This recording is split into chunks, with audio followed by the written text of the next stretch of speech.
Hi, I'm Allison. And I'm Taylor. And we're the hosts of the Anxiety Chicks podcast, where we dive deep into the reality of anxiety, nutrition, and mental health. Listen as we explore all things anxiety healing while keeping it real, including our own struggles with mental health. We'll bring our expertise as healing professionals to the conversation while discussing the tools and strategies you need to heal the anxious mind. Listen to the Anxiety Chicks on the iHeartRadio app, Apple Podcasts, Spotify, or wherever you get your podcasts. Hello, everyone, and welcome back to the Anxiety Chicks podcast. As you can see, it is just me today, and we're going to talk on something that hits home for me, and that is the feeling of, now that we're in December, daylight savings and how it actually affects our anxiety, our mood, mental health, whatever. Even though the daylight savings technically changes in November, I feel like the emotional drop doesn't hit until like December, because you start to notice the days are getting shorter and shorter, and the evenings feel like they disappear instantly. And your brain is basically whispering, why does it feel like midnight at 5 p.m.? I will look at the clock so many times and be like, how the heck is it only 6 p.m.? So for a lot of people with anxiety, health anxiety, depression, this season can feel pretty heavy. And you're not broken for feeling that way. There's actually biological and psychological reasons your body and brain get thrown off. And today I want to break it down in the most human way possible. What's actually going on, and more importantly, what you can do, and I can do, what we can do to help support ourselves so this season doesn't take us out mentally. So why does it hit different when it's like this? Like, what is going on? What is the why? So one, your circadian rhythm gets confused. Your body relies on light to know how to function. So when to be alert, when to wind down, when to release certain hormones. When it gets dark early, your brain basically thinks the day is over. So cortisol dips too fast, melatonin rises too early, and suddenly you're tired, irritable, wired, but exhausted. And you know exactly what I'm saying if you deal with this. And some other things that happen is serotonin naturally drops when daylight decreases. This is why people feel more anxious or more low in the winter. Serotonin is tied to mood stability, appetite, energy, emotional regulation. When there's less sunlight, your production naturally lowers. 3, your nervous system senses change, and that's in air quotes, change. And anxious brains don't like change, even if it's subtle, even if it's just daylight. Your brain likes consistency, same cues, same rhythms, same expectations. So when the environment shifts, your internal world can feel off balance. I relate to that so much. I do not like change. And then lastly, social pressure increases when daylight decreases. Holidays, expectations, family dynamics, spending money, being on emotionally. But your body is literally in a lower energy season. That mismatch creates the anxiety and burnout feeling. Now, none of this means something is wrong with you. It means something is happening inside you, and your body is reacting exactly how many other people feel too. And in fact, some people only feel it during this time. They only feel anxiety and depression during this time, and they don't really struggle with it outside of this window period of seasonal depression, aka winter, dark, always dark. So, some common symptoms that I've felt, and maybe a lot of people have felt, is you feel more tired, or you have more mid afternoon crashes, more mood swings, more anxious mornings because you maybe feel like you're already behind because you wake up and the sun feels like it's been up, even though you're up at 7 a.m. You're like, what the heck? This used to be when the sun would rise. You feel disconnected, increased health anxiety because your body feels different. You have really trouble waking up. I've been having that recently. I just like, it's a struggle to get up, and it wasn't for a while, and I was doing so good, and I'm like, oh, why is it a struggle? Oh, because the bed is so warm and it's cold and it's gloomy. Feeling overwhelmed by small things, lack of motivation, a general heaviness, almost like you're walking through a fog. You're not imagining with these things you're feeling. Your biology, my goodness, is literally shifting. So, what the heck can we do to support ourselves during this time? This is going to be the most helpful part because we have to make changes if we want to get ahead of not feeling more anxious and sad during this time. So, the grounding strategies that I'm going to talk about actually work with your biology and not against it like daylight savings does. So, first thing in the morning, I want you to get up and get 5, 10, 15 minutes of morning light, even if it's cloudy. I used to be like, oh my gosh, I'm not getting any, my brain's not knowing anything if it's cloudy and gloomy out, but that's not true. Just natural light alone hitting your eyes resets your circadian rhythm. So, first thing in the morning, this is your body. Hey, wake up, you're safe signal. This also increases your serotonin and stabilizes your cortisol. Walk outside, sit by a window, open your blinds, just expose your eyes to real daylight. Don't grab your phone, don't do stuff indoors, just go outside. This one tool alone can reduce your anxiety so much during the winter. And I know it's cold. Bundle up. You just need your eyes out to look at the sky, look outside. And then next, keep your evenings brighter than normal. So, a lot of people let the darkness take over and suddenly the whole house feels. I am literally so guilty of this, especially because I have Christmas lights up and stuff. I make it a very moody vibe where you feel like it's dim, quiet, but you need to turn on the lights, use your lamps, use your overhead lights, make your environment, tell your brain the day isn't over yet, because a lot of times we like to, right when it gets dark, we think the day is over, and our days can't be over at 4 p.m. because then that's going to lead to I got nothing done. I'm just sedentary all night from 4 p.m. to when you go to bed. And then you say you wake up at 7, 8 a.m. Your window is really small if you're just going 8 to 4, 8 to 5, right? So, next, I want you to move your body at least once a day. So, winter movement shouldn't be all or nothing, it shouldn't be punishment. It's simply about keeping your nervous system from getting stagnant. Movement boosts serotonin, dopamine, and circulation, and these are all things that drop in the winter. So, say you want to habit stack too. Wake up in the morning, go outside, eyes to the sun, 10-minute walk, maybe even go on your porch and do just 10 minutes of stretching with your eyes in the sun. Go outside with your dog. The dog has to go outside in the morning. So that's two things done at once. Anything counts, but habit stacking like that is really good because you're knocking two birds out with one stone.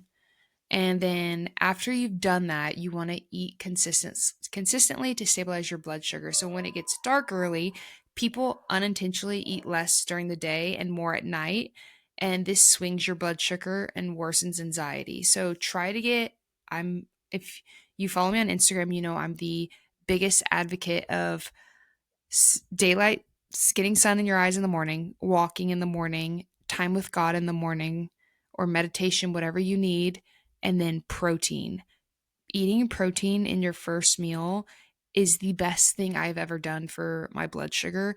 Not going for just a high carb meal or something really sweet. When I have protein first meal, I feel like it sets my day up for success. I'm not as hungry the rest of the day. I feel more satisfied. My brain feels nourished. I feel like I'm not instantly hungry an hour or two later. So, protein in the morning. So, we've hit sunlight directly to your eyes first thing in the morning. Keep your evenings brighter than normal. Don't sit in the dim, depressing light. Move your body. You can habit stack that with your morning, and then you can also habit stack with it is having protein first thing in the morning. Next, use transitions to help your nervous system. So this is a big one because our days feel shorter, our brains feel rushed and like we're behind. It's kind of what I said earlier. If your house is very dim like mine with the moody vibe, it suddenly is 4 p.m. and the next thing you know, the sun's going down and you feel like you're just done with the day, and it's really hard to get yourself motivated to do all the things you need to do. And the next thing you know is you're beating yourself up for getting nothing done. And so you need to create transition rituals. So when it gets dark, turn on some lights, make a tea, put on some focus music, do a stretch or a walk, go look at Christmas lights, change into a comfy outfit, but it just signals safety to your body. It says, we're okay. The day isn't over. We're just shifting. Next, expect your energy to be different and remove the shame around it. So, kind of like what I was saying, when it starts to get dark early, I find myself almost mentally punishing myself if I'm not as productive as, say, I was during the summertime, where it's feels like it's just sunny all day and night. You're not supposed to have July energy in December. This season is literally designed for slowness, reflection, warmth, grounding. When you stop fighting your energy, your anxiety will drop. So maybe this is your season to slow down and find peace. I know that's my word for December is peace, living in peace, not trying to rush through the holidays, not trying to lose sight of, hey, this is a really cool time of year that I could use to take time for me and slow down with my family, my friends, and the things that matter around me. So tell yourself that the next time you find yourself beating yourself up over it getting dark earlier and being less productive. Tell yourself, this is my season. This season is literally designed for slowness, for reflection. Next is set realistic holiday boundaries. If December feels heavy, protect your mental space. You are allowed to say no. You're allowed to leave early from an event. Choose what actually matters. Don't do things from obligation, do them from intention. So your nervous system doesn't need more stress layered on top of the seasonal shift.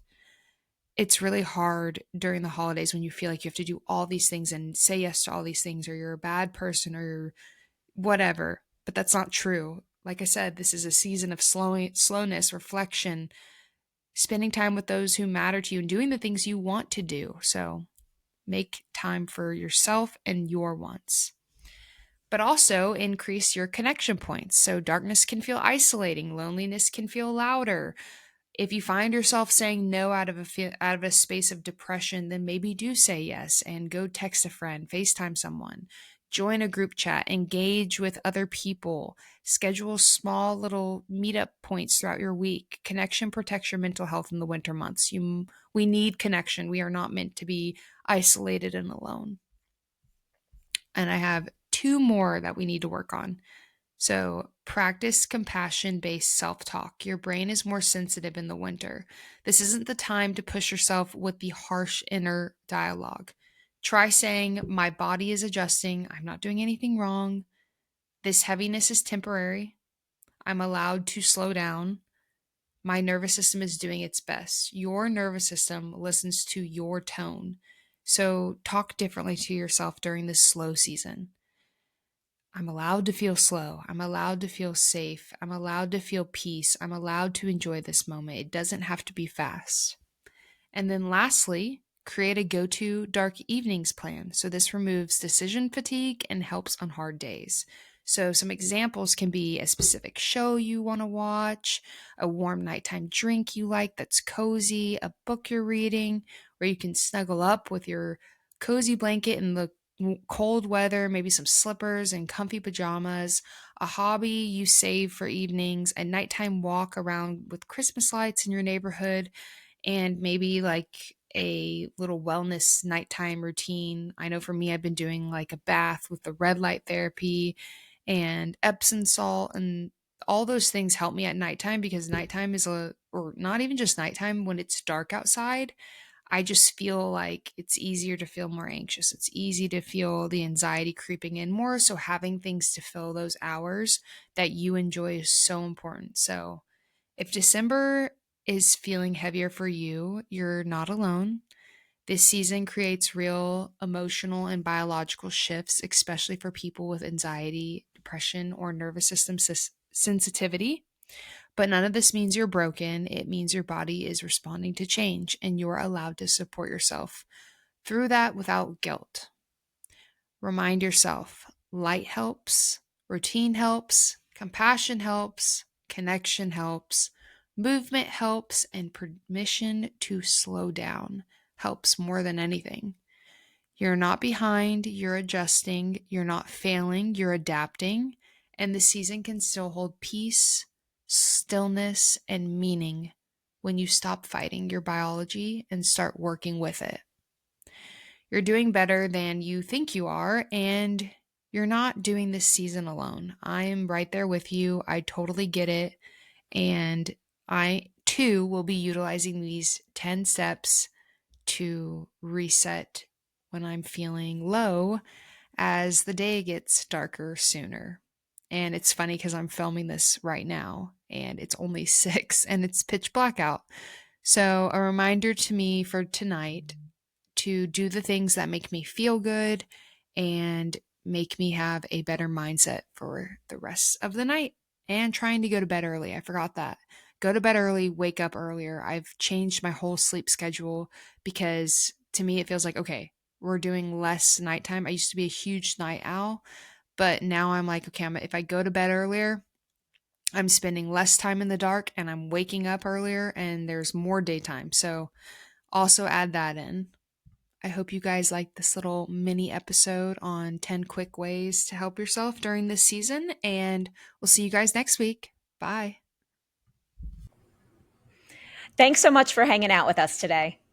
We hope this episode reminded you that you're not alone and healing is always possible. If something we shared helped you, the best way to support the show is to leave a review or share this episode with a friend who needs it.